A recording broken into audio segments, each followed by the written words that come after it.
Hi all. അപ്പം ഞാനിപ്പം mpox അല്ലെങ്കിൽ മങ്കി പോക്സിനെ പറ്റി പറയാനാണ് നിങ്ങളുടെ അടുത്ത് വന്നത്.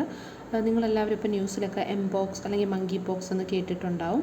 അപ്പം ഇപ്പോൾ അതൊരു ചർച്ചാ വിഷയമാവാൻ കാരണം പണ്ടൊക്കെ ഇത് ആഫ്രിക്കൻ രാജ്യങ്ങളിൽ മാത്രം കണ്ടിരുന്ന അസുഖമായിരുന്നു. ഇപ്പോൾ അത് പുറത്തോട്ട് നമ്മുടെ അമേരിക്കൻ രാജ്യങ്ങളിലോട്ടൊക്കെ അത് സ്പ്രെഡായിരിക്കുകയാണ്. മാത്രമല്ല ഇപ്പോൾ അതിൻ്റെ ആ അസുഖത്തിൻ്റെ തീവ്രതയും സ്പ്രെഡാവുന്ന റേറ്റും ഭയങ്കരമായിട്ട് കൂടി.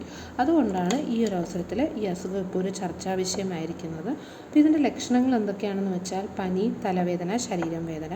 പനി വന്ന് 15ാമത്തെ ദിവസം ശരീരത്തിൽ കുമിളകൾ പോലെ പൊങ്ങുക. നമ്മുടെ ചിക്കൻ ബോക്സിലൊക്കെ വരാറില്ലേ, അതുപോലത്തെ കുമിളകൾ ശരീരത്തിൽ പൊങ്ങുക. ഇത് പടരുന്നത് ആനിമൽസിൽ നിന്നാണ്. പേര് സൂചിപ്പിക്കുന്ന പോലെ തന്നെ മെയിൻലി മങ്കീസ്. അപ്പം ഈ കാടിൻ്റെ അടുത്തൊക്കെ ഉള്ള താമസിക്കുന്ന അല്ലെങ്കിൽ കുരങ്ങുകളുമായിട്ട് സമ്പർക്കമുള്ള ആൾക്കാരിലാണിത് വരാൻ സാധ്യത.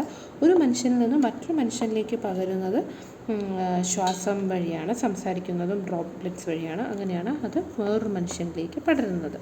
അപ്പം ഇതിന് സ്പെസിഫിക് ആയിട്ടൊരു ട്രീറ്റ്മെൻറ്റ് ഇല്ല. ഏതൊരു വൈറസ് അസുഖം പോലെ നിങ്ങൾക്കറിയാം സ്പെസിഫിക് ട്രീറ്റ്മെൻറ്റ് ഇല്ല. നമുക്ക് സിംറ്റമാറ്റിക് ട്രീറ്റ്മെൻറ്റ് മാത്രമേ ഉള്ളൂ.